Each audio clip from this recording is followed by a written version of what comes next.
Halo, assalamualaikum warahmatullahi wabarakatuh. Kembali lagi di channel SDIT Al Huda Bawean di segmen podcast Al Huda.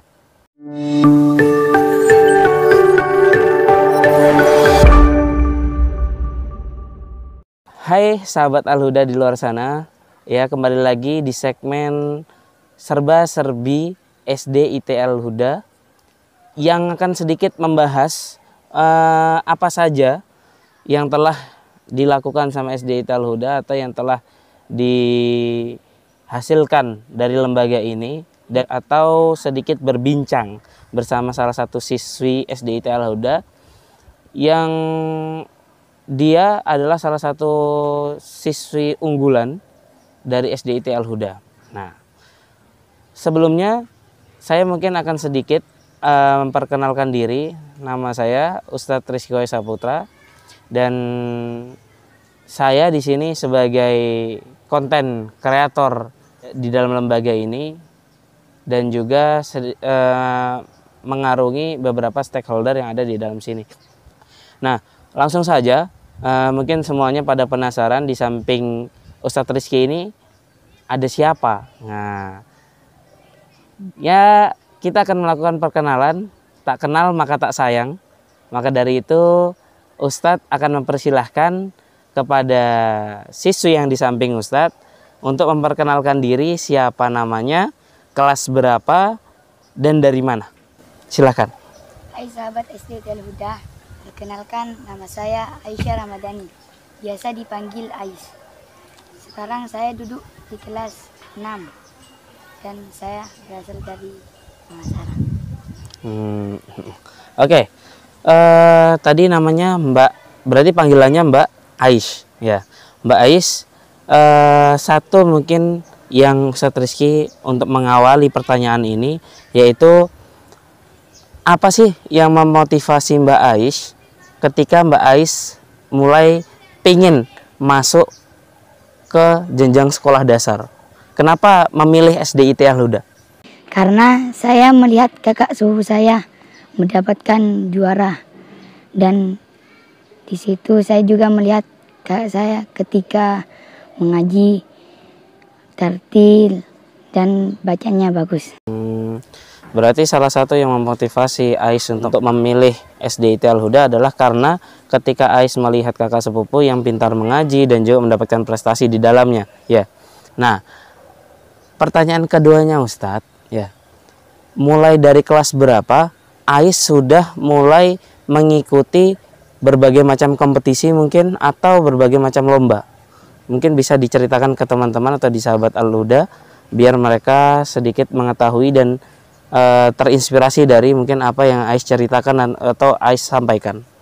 Saya mulai mengikuti lomba dari mulai kelas 4, lomba OSN. Tapi di situ saya gagal dan mendapatkan peringkat 5. Pada kelas 4 itu Ais sudah mulai mengikuti lomba. Berarti pada kelas 4 itu juga Ais sudah memiliki kemauan untuk mengikuti lomba tersebut. Ya, apa yang mendorong Ais ingin mengikuti lomba pada kelas 4 itu? Karena ingin membahagiakan. Ketika Ais sudah mulai mengikuti lomba, bisa dibilang Ais belum diberikan kesempatan untuk menang. Bisa dibilang Ais belum dikasih kesempatan untuk menang. Apakah ketika itu Ais putus asa atau malah Ais menggenjot skill Ais untuk lebih maju lagi atau bagaimana? Ya, lebih bersungguh-sungguh. Lebih bersungguh-sungguh. Dengan apa? Salah satu contohnya? Dengan percaya diri dan kemauan. Dengan percaya diri dan kemauan. Nah, setelah Ais mendapatkan kepercayaan diri dan juga kemauan, apakah itu ada hasilnya di perlombaan selanjutnya? Atau mungkin Ais tidak mengikuti lomba sama sekali setelah itu? Alhamdulillah dapat hasil. Alhamdulillah dapat hasil. Bisa mungkin diceritakan ke teman-temannya pada kelas berapa Ais mendapatkan prestasi tersebut dari hasil kemauan dan kepercayaan diri Ais? Dari kelas 5 saya mengikuti lomba lagi, lomba pidato lokal. dan alhamdulillah saya dapatkan juara favorit. Dan saya juga mengikuti lomba tahfidz tingkat nasional, alhamdulillah mendapatkan juara 1. Oke, berarti di sini Ustadz menangkap hasil dari kemauan dan kepercayaan diri Ais, akhirnya Ais bisa mengikuti dan tetap lanjut mengikuti lomba ke tahap yang lokal. Dan di situ pada kelas 5 ternyata Ais mendapatkan juara favorit di lomba pidato. Nah, setelah lomba lokal tersebut, apakah ada perlombaan lain dari Ais sendiri yang sehingga kan biasanya siswa itu ada rasa kepuasan dan ketidakpuasan. Oh, saya nggak puas nih cuma ikut lokal doang, saya pingin ikut yang nasional atau mungkin bahkan lebih. Mungkin apa ada lomba yang di atas dari lokal itu yang Ais pernah ikuti? Lomba nasional dan internasional. Lomba nasional dan internasional. Lomba nasionalnya waktu itu apa, Ais? Tahfidz. Tahfidz. Kalau boleh tahu,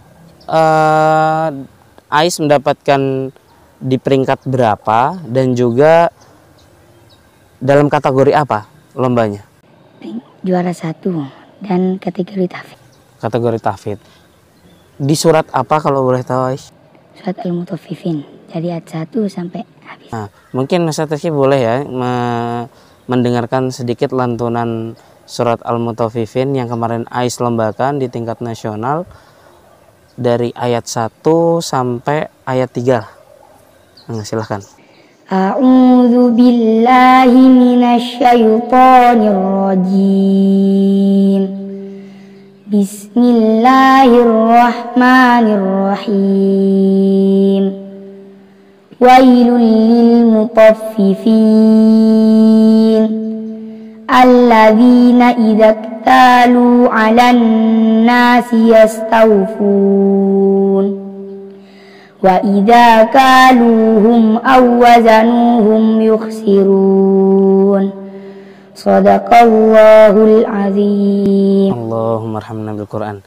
Jadi luar biasa ya, waktu Ais sudah mulai artinya belum dikasih kesempatan untuk mendapatkan juara, tapi di tingkat lokal Ais berhasil memenangkan di lomba pidato, dan yang barusan Ais sudah memenangkan di lomba nasional.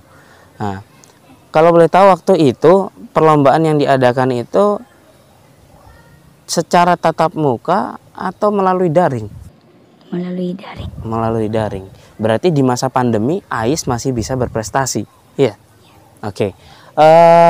Setelah lomba nasional nih, Ustaz jadi tambah penasaran, apakah kepuasan Ais ketika waktu itu hanya sebatas sampai lomba nasional?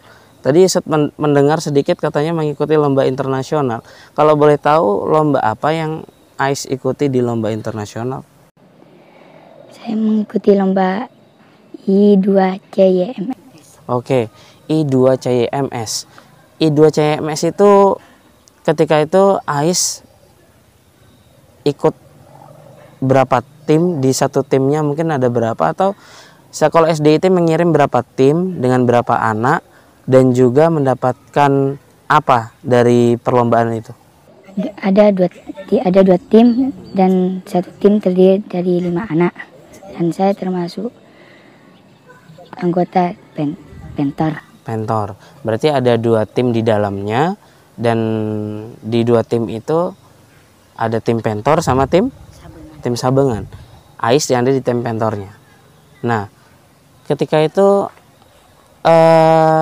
mendapatkan juara berapa kalau misalnya saya ingin tahu? Dapatkan emas, dan mendapatkan emas yang saya. Oh, mendapatkan medali emas. Luar biasa berarti. Ketika di masa pandemi, di mana orang-orang pada takut keluar dan takut untuk, atau bisa dibilang bingung untuk melakukan sesuatu, di situ malah Ais dan teman-teman meraih kejuaraan di lomba internasional. Ya, dengan mendapatkan medali emas dengan mengangkat pentor. Apa sih kira-kira dari pentor itu yang membuat timnya Ais medali emas itu apa? Karena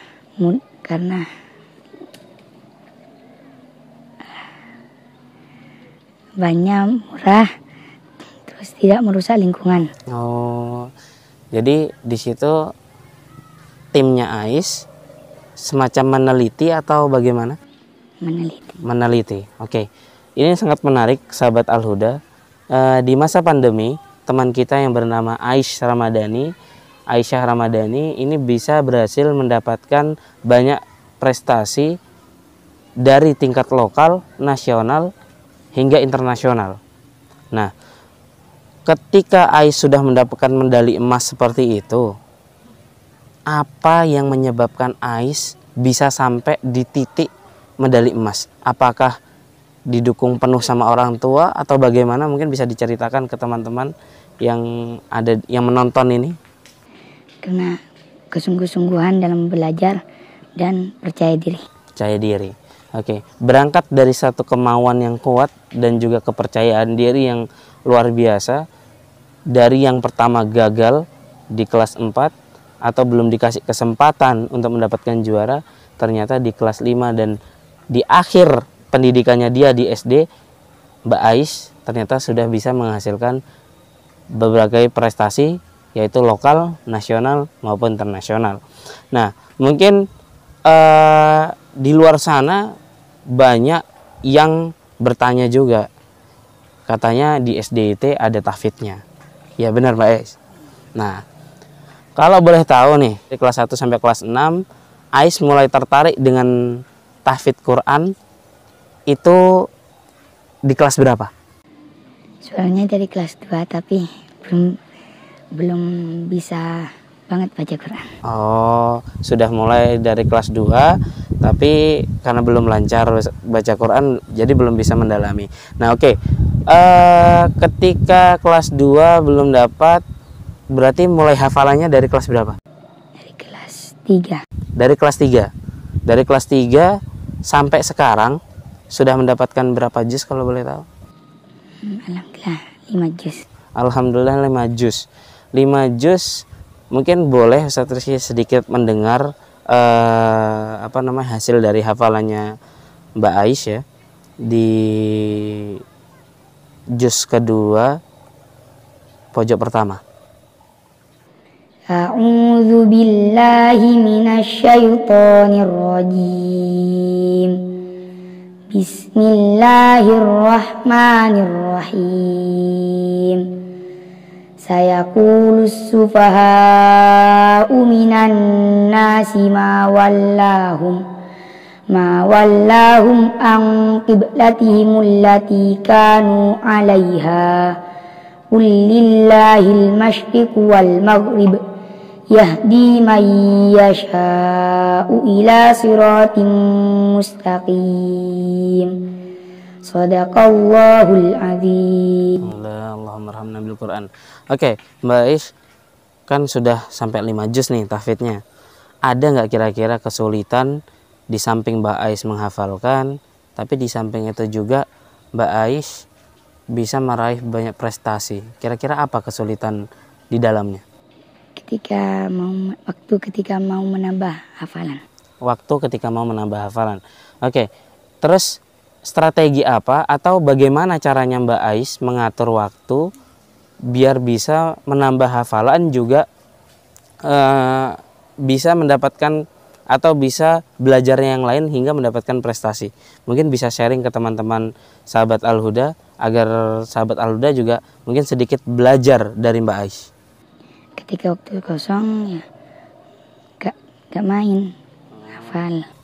Berarti ketika waktu kosong Ais mengorbankan waktu main Mbak Ais untuk menghafalkan dan juga belajar. Oke. Ini sangat menarik teman-teman sahabat Al-Huda. Di masa pandemi, di mana ketika itu mungkin banyak orang kebingungan apa yang harus dilakukan, di sini ada teman kita Mbak Ais dan juga mungkin teman-teman yang lain yang masih beraktivitas sehingga menghasilkan hafalan yang banyak dan juga menghasilkan prestasi-prestasi yang luar biasa. Ini patut kita contoh dan patut kita apresiasi dan perlu kita ambil pelajaran di dalamnya. Nah, mungkin dari semua yang telah terjadi ya Ais ya, dari prosesnya Ais dari kelas 4 ikut kompetisi tapi gagal, terus habis itu belum beruntung, terus habis itu lanjut sampai akhirnya Ais bisa meraih internasional, terus dari kelas 3 Ais mulai menghafalkan. Apa yang faktor pertama yang menyebabkan itu keberhasilan itu apa menurut Ais? Karena bersungguh-sungguh. Karena bersungguh-sungguh akhirnya bisa mendapatkan itu semua. Berarti manjada wajada. Oke. Seperti yang pepatah mengatakan di dalam bahasa Arab, manjada wajada, barang siapa yang bersungguh-sungguh maka dapatlah ia. Maka itu nyata yang ada di samping Ustadz sekarang itu luar biasa. Mbak Ais bisa menghafalkan tapi juga bisa mendapatkan prestasi yang luar biasa. Nah, sebelum Ustadz lanjut ke pertanyaan selanjutnya, Ustadz pengen tahu apa sih yang memotivasi Mbak Ais untuk menghafalkan Al-Quran? Karena saya pernah membaca buku Hafiz Quran, dan di situ saya membaca anak yang tidak bisa melihat tetapi bisa menghafal. Oh, luar biasa. Jadi motivasi dari Mbak Ais sendiri itu dari pertama kali dia membaca buku yang isinya menjelaskan atau menggambarkan sosok anak yang tidak bisa melihat namun bisa menghafalkan Al-Quran, sehingga Mbak Ais sendiri mau dan mampu untuk menghafalkan Al-Quran. Nah, oke teman-teman sahabat Al-Huda, mungkin untuk segmen pertama, bagian pertama ini kita akan akhiri. Tapi sebelum kita akan mengakhiri, mungkin ada beberapa kata mungkin yang mau Ais sampaikan, mungkin ke Bunda, Ayah, ataupun ke guru-guru, silahkan. Terima kasih Mama, Bapak telah mendukung Ais dan memberikan dan bisa sehingga Ais bisa seperti ini. Ya, terima kasih karena sudah mengajarkan Ais dengan penuh kesabaran. Oke. Terakhir ya Mbak Ais, mungkin bisa memberikan satu kalimat atau satu kata motivasi buat sahabat-sahabat Al-Huda biar bisa membangkitkan semangat mereka semua untuk belajar lebih dan juga bisa minimal atau bisa mencontoh Mbak Ais. Sahabat Al-Huda, tetap semangat dan jangan pantang menyerah, dan jangan pernah takut untuk mencoba. Oke. Tetap semangat, jangan menyerah, dan jangan pernah takut untuk mencoba. Itu adalah pesan dari Ais, dari teman kita semua. Maka dari itu sahabat Al-Huda, banyak yang harus kita ambil dalam segmen ini, pelajaran-pelajaran penting yang bisa kita jadikan inovasi, yang bisa kita jadikan sebuah inspirasi, sehingga dapat memotivasi diri kita untuk lebih maju ke depan dan bisa mengembangkan diri kita masing-masing. Oke, cukup sekian mungkin dari segmen serba-serbi siswa-siswi SDIT Al-Huda. Cukup sekian. Wassalamualaikum warahmatullahi wabarakatuh.